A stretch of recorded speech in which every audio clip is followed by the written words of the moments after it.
나는 안철수 후보는 상당히 문제가 많은 분이라고 나는 사실은 보지만 네. 뭔가 그 학습 능력이 있어요, 사람이. 예. 지난번에 나왔을 때보다도 지금 뭐 목소리도 진화했고 논리도 진화했고 예. 그 모든 태도의 여유라든가 모든 게 그렇게, 그러니까 사실은 어떤 의미에서 요번 그 최순실 게이트라고 하는 이 사건이 궁극적으로 본다면 사실은 문재인을 도와준 거 없어요, 별로. 어차피 문재인은 사실은 가장 유력한 후보였다고. 사실은 요번 이 게이트가 가장 도와준 사람은 안철수 같아요.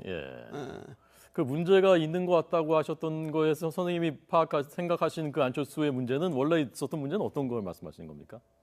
원래 그 사람은 새 정치를 하겠다. 네. 그런데 여태까지 새 정치가 무엇인가에 대한 비전을 명료하게 제시한 적이 없습니다. 우리가 그냥 안철수라는 인간, 뭐 백신을 만들었고 뭐 했고 노블리스 오브레주도 있고 뭐 하면서 교수도 했고 뭐 이러면서 여태까지 어떻게 서바이브 했다 이거지. 최근에는 조금 뭐 이렇게 아이디어를 내는 것 같지만은 새 정치가 무엇이냐? 그러면 그 지금 와서도 만약에 그 박지원 같은 분이 뒤에서 전부 합종 연행만 생각하고 그렇게 하면서 적당히 이렇게 해결해가지고 간다 그러면은 그건 아주 구정치에 머무르는 것이고, 그러니까 진실로 그 새 정치가 무엇인지 자기 논리가 있으면 그 논리를 명료하게 모든 분야에 있어서 국민들에게 인식시키는 그러한 새로운 정치인다운 자세가 필요하다. 이거죠. 네. 마지막으로 그럼 이번 대선에 대해서 총평, 선생님이 보시는 전망하고 뭐 구도들 얘기하고 있지 않습니까? 어떤 방향으로 흘러가고 시대 정신은 어떤 쪽을 선택할 것이라고 전망하십니까? 그러니까는 이미 정권 교체는 이루어진 거나 마찬가지잖아요. 이미 그 구태의연한 세력이 권력을 지금 잡을 길은 없어요. 그리고 그분들도 이제 좀 10년을 했으면은 쉴 때가 됐죠. 부패도 10년까지 해먹을 수는 없는 거예요. 그러니까 그분들은 좀 역사에서 쉬시면서 재충전을 해서 보실 거고, 그러니까 지금 어차피 이거는 가는데 결국은 안철수라는 사람도 내가 보기엔 만만치 않을 것 같아요. 만만할 것 같지는 않아요. 그러면 문재인도 뭐 상당히 유력한 사람이고 두 분이 뭔가 그 국민들에게 진정하게 자기들이 그려가는 새로운 한국의 모습이 무엇인가 하는 것에 대해서 나는 이들이 아주 충분한 토론을 자유롭게 하는 모습을 국민에게 보여줌으로써 이번 선거를 통해서 국민들의 촛불 민심이 보다 한 급 위의 정치적인 어떤 비전을 갖는 우리 국민들로 성숙할 수 있도록 이 선거 자체가 그런 국민의 교육의 장이 되고 새로운 정치의 장이 되어야 되는데 이 두 사람이 보다 나는 적극적으로 대화를 나는 해야 된다고 봅니다. 네. 오늘 도올 김용옥 선생에게 듣고 있습니다. 대선 전국에 대한 전망을 들었고요. 지금 대선이 워낙 코앞에 있다 보니까 이게 최대 관심사긴 합니다만은 그 못지않게 지금 한반도 정세가 심각하게 돌아가고 있지 않습니까? 굉장히 위중한 상황인데 최근 인터뷰에서 다음 대통령의 3대 과제 중에 하나로 남북 화해를 꼽으셨거든요. 근데 지금 핵과 미사일 도발하는 김정은 정권과 과연 그 대화가 가능한 거냐, 거기서 성과를 얻을 수 있는 거냐에 대해서 의문을 갖고 있는 국민들이 적지 않거든요. 어떻게 답하시겠습니까?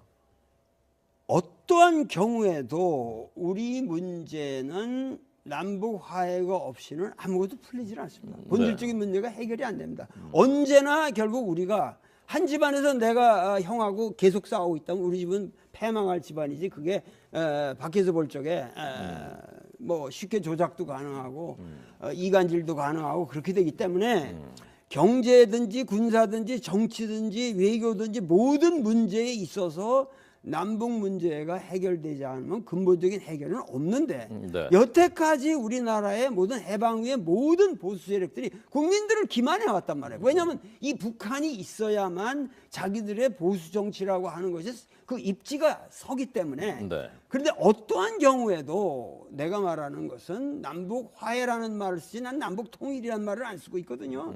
그 말은 뭐냐면은 그 서로가 서로를 일단 지금 불안전하고 북한도 여러 문제가 있지만 그 북한을 이 새로운 정권은 반드시 있는 그 모습대로 우선 서로가 레코그니션, 서로 인정을 해야 한다는 거예요. 국가로서 인정을 하고 그러고 난 후에 어떠한 문제가 생기든 대화를 시작해야 되는데 네. 우리는 지금 본질적인 대화가 없이 뭐 북한이 뭐 과연 우리가 말하는 거 들어줄까 이런 고민들은 그건 무의미한 거예요. 먼저 상대방을 인정해주고 대화를 하자. 네. 이것하고 무조건 나쁜 놈이라고 규정하고 하면은 그건 대화가 안 되지 않습니까? 네. 네. 거기에 대한 반론은 아마 이 두 가지일 것 같습니다. 네. 첫째, 그 인정, 레코그나이즈 하는 게 지금 세계 최악의 인권 유린이 있고 핵과 미사일 계속 개발하는데 그것도 그대로 인정을 해줄 것이냐 하는 게 첫 번째일 거고요. 두 번째, 과거에 그렇게 인정해서 대화를 10년 동안 했는데 거기서 계속 핵과 미사일 개발하고 달라진 것이 과연 무엇이냐 하는 게 이제 두 번째일 겁니다. 어떻게 답하시겠습니까? 아니, 그러니까 이 클린턴 정부만 해도 말기에 본인이 북한을 가려고 했고 네. 충분한 화해 무드가 있었습니다. 그러나 오늘날 우리가 알아야 될 것은 북한이 저렇게 나오고 있는 것은 사실은 전 세계가 북한을 저러한 방식으로 가게끔 몰았습니다. 네. 몰았던 그 세력들은 북한의 저 모습을 통해서 자기 반사 이득만 취해간 거예요. 그러니까 지금 북한도 우리가 그러한 근본적인 화해의 자세를 가지고 설득하는 작업을 하면 네. 우리가 뭐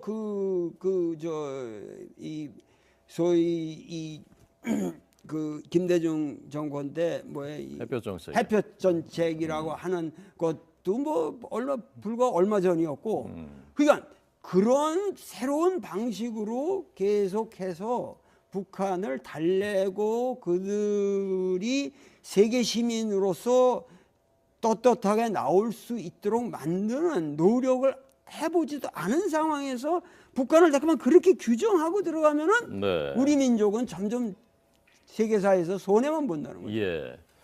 알겠습니다. 네. 마지막 질문 하나만 더 드리겠습니다. 이제 네. 내일이 세기의 회담이라고 하는 미중 정상회담이 열리거든요. 네. 선생님은 뭐 중국에 대해서는 누구보다 잘 아시고 많이 연구를 하신 분이고 네. 중국이 이제 미국을 대체하는 세계의 패권이 될 것이다, 리더십이 될 것이다라고 전망하셨는데 최근에 사드 보복이라든가 중국이 과연 그런 미국을 대체할 수 있는 도덕적인 권위나 소프트 파워가 있는 곳이냐라는 것에 대해서 의문이 있거든요. 네, 네. 어떻게 생각하십니까?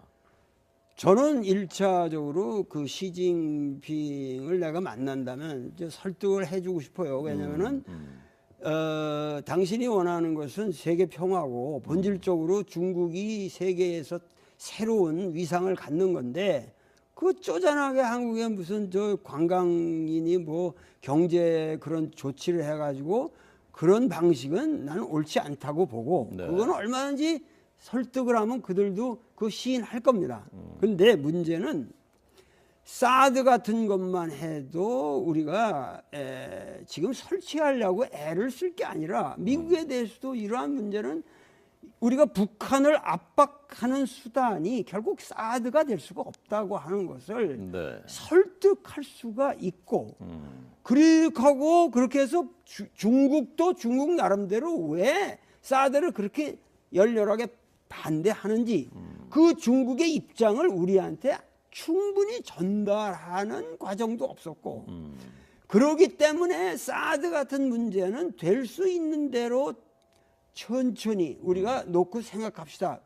미국에게 우리가 이거 해서는 안 된다 이렇게 말하는 게 아니라 네, 네. 이것은 여러 정세를 봐가면서 당신들도 대꾸만 이 중국과 좋은 관계를 유지해야 될 텐데 중국을 이런 방식으로 대적적으로 사드 때문에 휘몰아 간다면 오히려 중국은 북한을 도울 수 있는 명분이 되고 그럼 우리가 말려는 북한 압박이라는 거 이루어질 수가 없어요. 사실 사드 설치 우는 때문에 사실 덕을 보고 있는 건 이제 북한뿐이에요. 네. 그러니까 지금 이러한 남북 문제, 이 중국 문제라는 게 많은 분들이 북한을 압박하기 위해서 얘기를 하고 있지만 사실 압박하는 효율적 수단이라고 하는 것은 오히려 사드 같은 걸 배치 안 하는 것이에요. 네.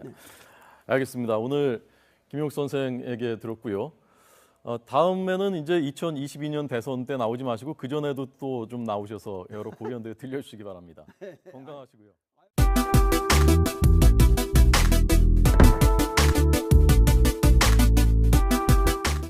나는 안철수 후보는 상당히 문제가 많은 분이라고 나는 사실은 보지만 네.